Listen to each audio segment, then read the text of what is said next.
Tenza, and I will see you in hell. An underwater bomb. I'm Jason Horton. I'm Rebecca Lieb. And this is Ghost Town.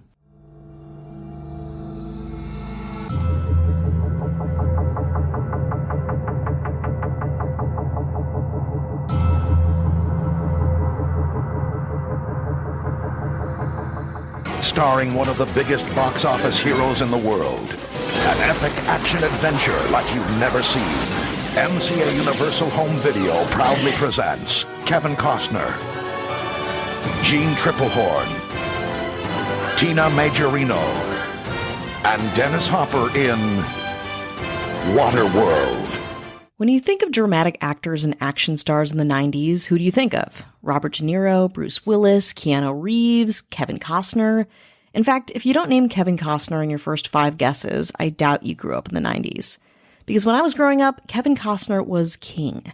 From Dances with Wolves to Robin Hood, Prince of Thieves to JFK, The Bodyguard, Wyatt Earp, Kevin Costner was the #1 actor you'd want to play a hunky, masculine man of any era. And then came Waterworld. The most expensive movie up to that point, Waterworld was doomed from the beginning, fraught with ego, confusion, natural disasters, physical danger. It almost caused the death of one of the most iconic actors of our time. Today we'll talk about the curse of the film Waterworld. Early in 1994, press leaked a new Costner project called Waterworld, a multi-million-dollar production that was being developed and set to take place in the middle of the Pacific Ocean. I mean, if that's not entertainment news, I don't know what is. The buzz was big, but not really positive. Costner and the attached director, Kevin Reynolds, were friends and frequent collaborators who had worked together on Robin Hood, Prince of Thieves. While looking for their next project, they found the script Waterworld, a strange piece by a young and hungry writer named Peter Rader. Back in the mid-'80s, Peter Rader was an unsuccessful writer who desperately wanted to break into the film industry. The easiest way to do that was to go with what was selling. And fun, action-style, post-apocalyptic movies were what was selling. Pulpy and fun, the genre was highly sought after and all the rage at the time.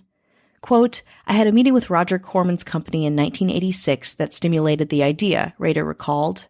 I met with Brad Crevoy, who went on to produce Dumb and Dumber, and he offered me money to write and direct a Mad Max ripoff.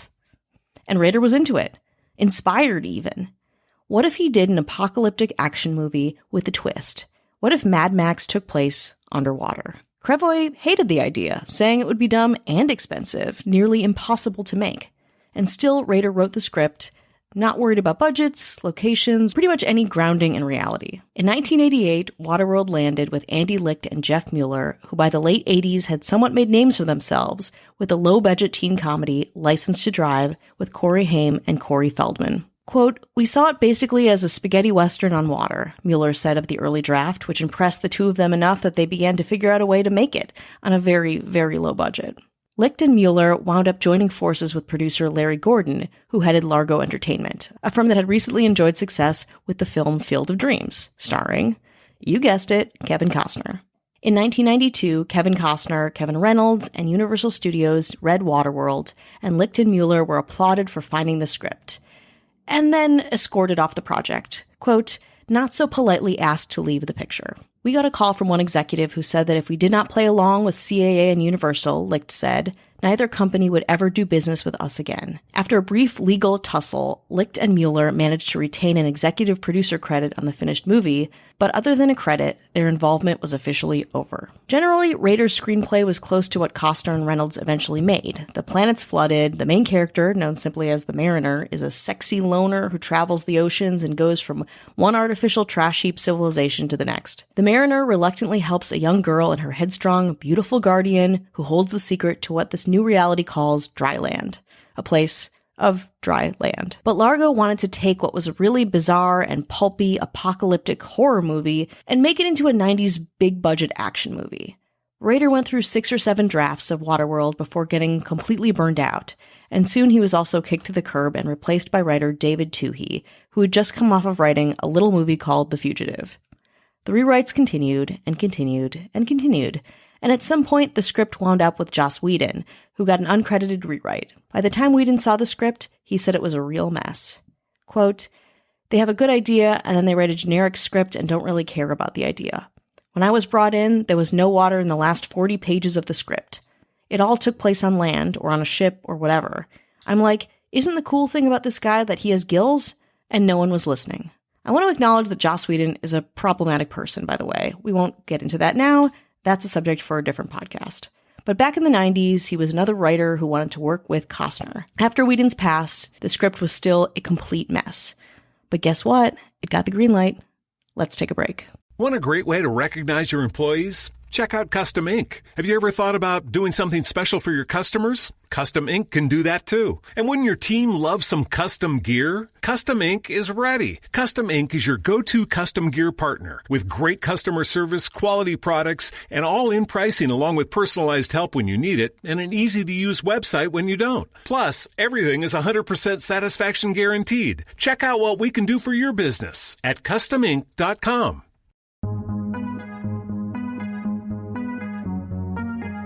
Are you looking for a new podcast to add to your favorites list? Once Upon a Crime is a weekly scripted true crime podcast that tells the story behind the story of real-life crime. I'm Esther, host of Once Upon a Crime. Each week, I bring you a new true crime story, meticulously researching each case to bring you details you won't hear anywhere else. Together, we'll seek to understand the why behind infamous crimes, as well as lesser-known cases. Told in a storytelling style, I dig into a different true crime topic each month. Killer kids, deadly duos, mass murders, tragic deaths of music superstars are just some of the series covered on Once Upon a Crime. With over 200 episodes to date and new episodes released every Monday, you'll want to subscribe so you don't miss an episode. Look for Once Upon a Crime and subscribe for free on Apple Podcasts, Spotify, or wherever you listen to podcasts. Hi, hello. How are you? Hello. How are you doing? How are you doing today? This is the check-in. Big deep breath. In through the nose. And then short, painful ones out. And right. hyperventilate.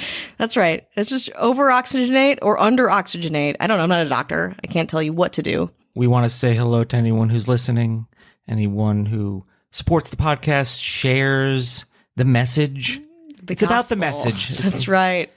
Please. Such an important message. A beautiful message. And we have to say, we're not forced. We're not forced. No. We're not forced. No, we would do this anyway. Strongly suggested, though. We must acknowledge our government keeping everything together, keeping everything afloat. Oh, nice tie-in. The mayors. The mayors. In the house. Here they are. Ashley Matson. Hello. James Harrington. Hello. Dara Rosenzweig. Hi. Kat Joselle. Hello. David Bull. Oh, okay. And our governor. Here she is. It's her time now. Yeah. Brace yourselves. Avian Noble. So if you want early access, bonus episodes, no chit chat, you don't have time. You want to binge. You have time. But you're on a schedule. You want to listen to 700 episodes over the course of 3 days. Do it. This is for you. Do it. Patreon.com/GhostTownPod. That's right. And Jason just had a birthday. So if you want to share a little gift with him on this day of birth, plus 4 days, plus 6 days? When's this coming out? Almost a week. Okay, almost a week. Almost a week. Still birthday time. Not even 50. Not even 50. So, since it's not even 50, share it with a little less than 50 people. It's like and an then old if they chain share letter. it and it goes up your down line and down your up line. I like that. Yeah, I it's thought an they would MLM. get cursed if they didn't share it. They don't share it with... No, my go-to is MLM or no. pyramid scheme. That's much more disconcerting. That's good. I'd rather be cursed than be part of an MLM. Yeah, that makes sense. That makes sense. So much merch. Speaking of curses, let's get back to this movie that is both wildly over budget and cursed, Waterworld. So we're back. Waterworld has gotten the green light, and everyone is scrambling to rewrite an already overworked script. Even Kevin Costner admits they probably shouldn't have rushed into production with an unfinished script, explaining in an interview with SF Gate that, quote, "We shouldn't have green-lighted this movie until the script was finished. I do movies that I know are already written well, except for Waterworld. From a production standpoint, I tried to manage and control a story that was not there, and kept trying to build a story. A very Costner take on the whole situation, to be sure. But the show must go on, and the film started production. Another interesting point of the story is that Steven Spielberg himself warned the production to be careful with the concept, to start suggesting Kevin Reynolds and Costner not film on open water. Spielberg had a production nightmare filming Jaws 20 years earlier, so he passed that advice along. However, nobody listened. With director Kevin Reynolds arriving on set in Hawaii, Waterworld was already over budget and completely chaotic. He attempted to describe the madness to Newsweek for the film's 20th anniversary, saying, quote, "The set wasn't a 3-ring circus, it was a 12-ring circus. The scale was enormous, especially the giant floating set, the atoll. We had hundreds of extras, dozens and dozens of guys on jet skis and helicopters with cameras on them." I don't know, sounds pretty fun to me. But even from the start, the sets kept sinking or taking entirely too long to set up. It's hard enough creating a set on land, on dry land, but the Waterworld camera crews found themselves taking hours to set up relatively simple shots.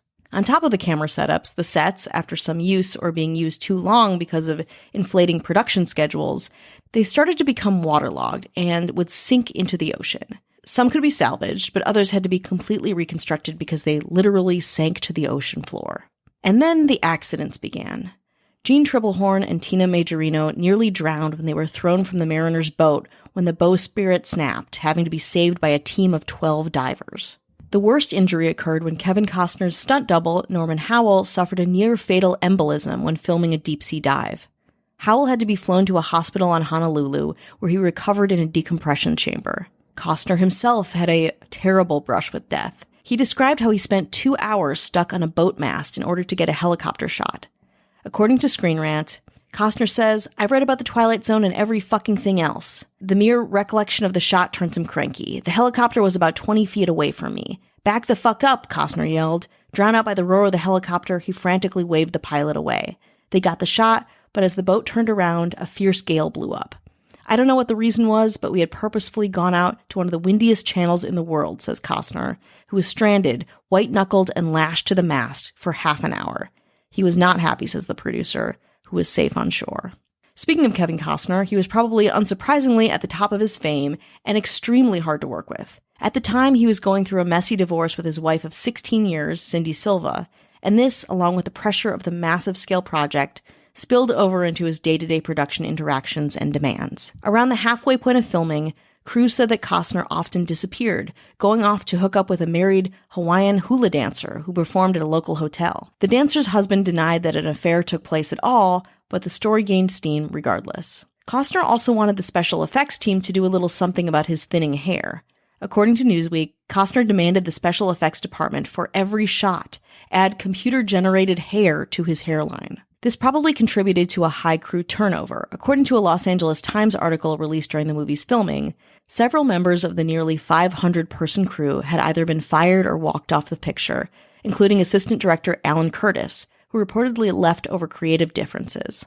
And assistant directors, I have to emphasize, are key to any shoot. They're the ones who keep the scenes moving and everyone and everybody on schedule. Not a good look. But nothing went as badly as the clashing of Kevin Costner and his longtime friend and collaborator, Kevin Reynolds.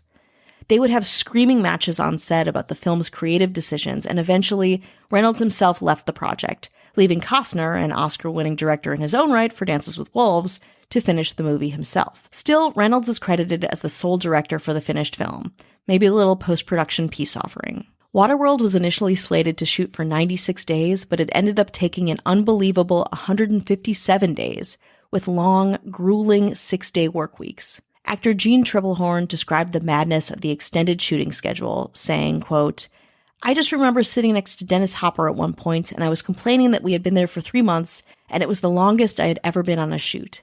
And Dennis looked at me and said, 'Oh no, you want this movie to go on for as long as possible.' Of course, we were there for another 3 months. Sorry, Dennis Hopper, all shitty things must come to an end."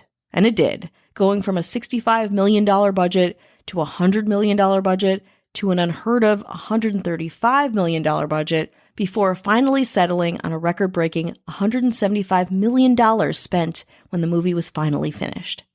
To put that into context, the blockbuster action hit Independence Day was made the following year for the price of $75 million. To its credit, when Waterworld premiered in 1995, it did open at number 1 and made $88 million domestically, accumulating another $176 million at the international box office. giving a worldwide total profit of $264 million.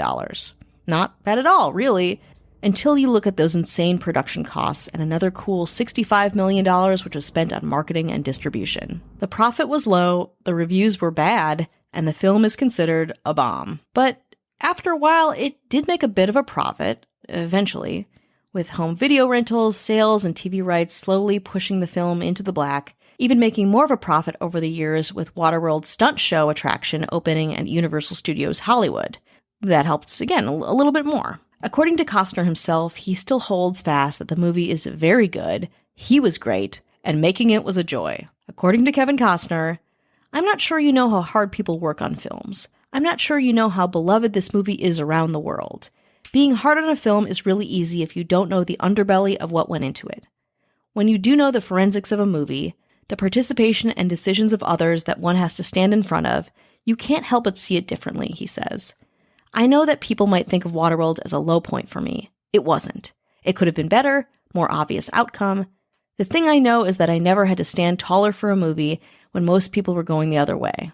The movie with all its imperfections was a joy to me, a joy to look back upon and to have participated in." Maybe. I love a box office bomb, but for me, it was a lot of plastic netting and CGI that does not hold up, nor helps the story with the weak characters, and there's just not much else to it.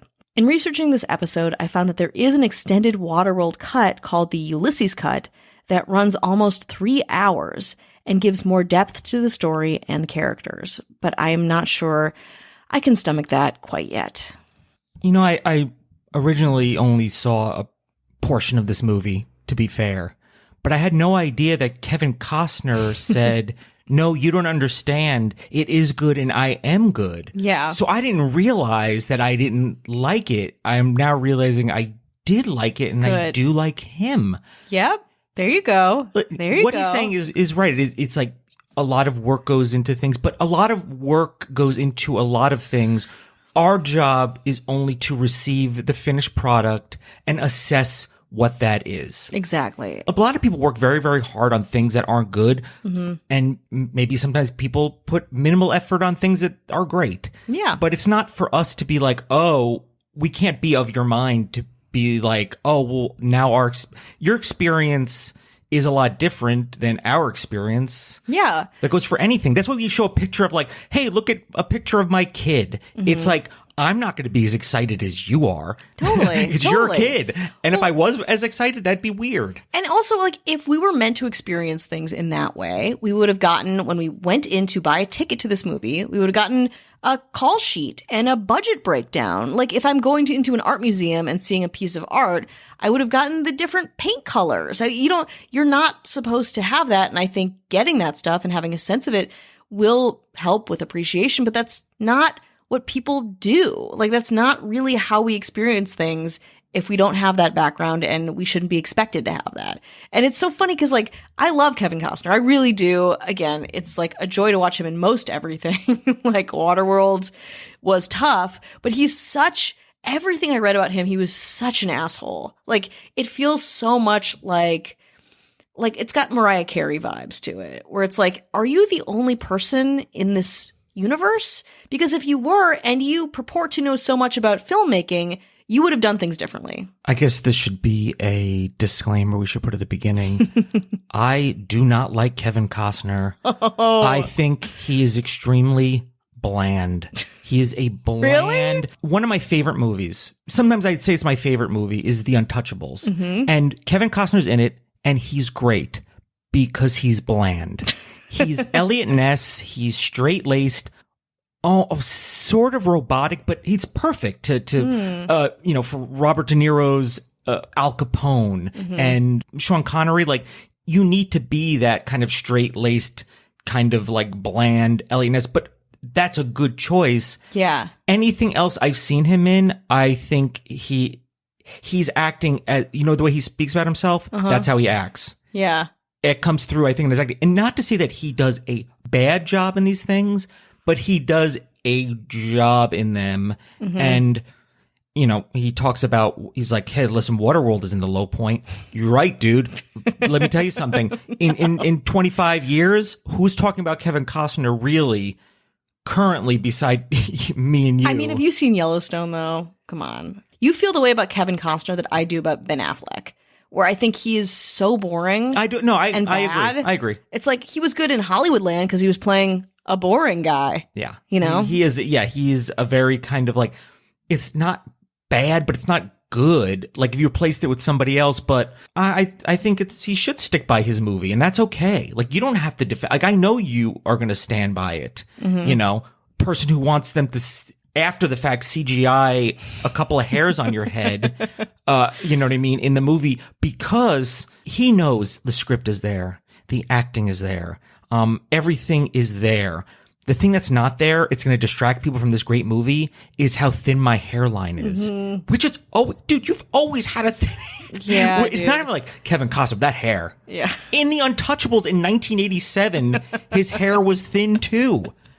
But now you have the power to change all of that. I do remember watching some of this movie. I don't like movies on water with boats. I think they're for the most part, not that there's not any good ones out there, are relatively boring to me, not interested in it. And I remember watching some of it, and it's just watching Kevin Costner in that kind of, it's interesting, that Mad Max on the water. And that's, in hindsight, I was like, yeah, that is what it is. I was like, there's just something about this that I don't like and don't want to watch, because I don't want to watch Kevin Costner like hanging on the bow of a ship for like 2 hours while he's just kind of really, I think, being bland. Like He's just Costnering out. He's just Costnering out. And yeah, he's been in some really iconic movies of the 90s. Would the movie be awful if it wasn't Kevin Costner? Would they be bad movies if it wasn't for him? No, I mean, you mean other movies from no, I think, and again, I love Kevin Costner. I grew up watching those movies, so I disagree with that.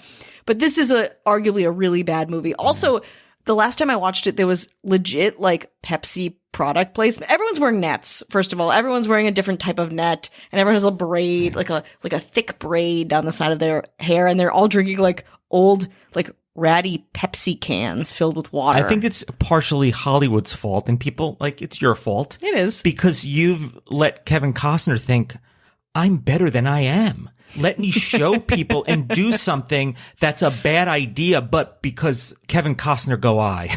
Kind of like that thing's like, I can make that happen. What's some of your favorite Kevin Costner movies after Waterworld? I mean, Dances with Wolves. Wyatt Earp is one of my all-time favorite movies. What year was that? That was 97, 97, 98? I forget. That's exactly. probably a good movie. Yeah, like his Western, like the 90s Westerns have always had a special place in my heart. So that's, and I'm not saying that's like he's doing like a bad, it's not like a thing where it's like, oh, he's bad at acting. I just think he's very like, yeah, Kevin Costner there is fine. He's not going to screw it up. I think there's probably more dynamic people in it, or the people that he has with him are just more dynamic. I'm picking Untouchables, like Sean Connery and for sure, got some heavy Robert hitters. De Niro and Kevin Costner. That's a lot. You need a bland Elliot Ness. Great, one of my favorite movies, and I would be upset if Kevin Costner wasn't in it because he made that movie, to be fair. Yeah. You know, I couldn't think of anyone else in it. Okay. Question. Waterworld or Battlefield Earth? I've never seen Battlefield Earth. I will say Kevin Costner, I think, is for the most part, no, I don't know if he's a better actor than John Travolta. But They're kind of on par. They're on par. Maybe. Listen, find someone you hate and do a double feature.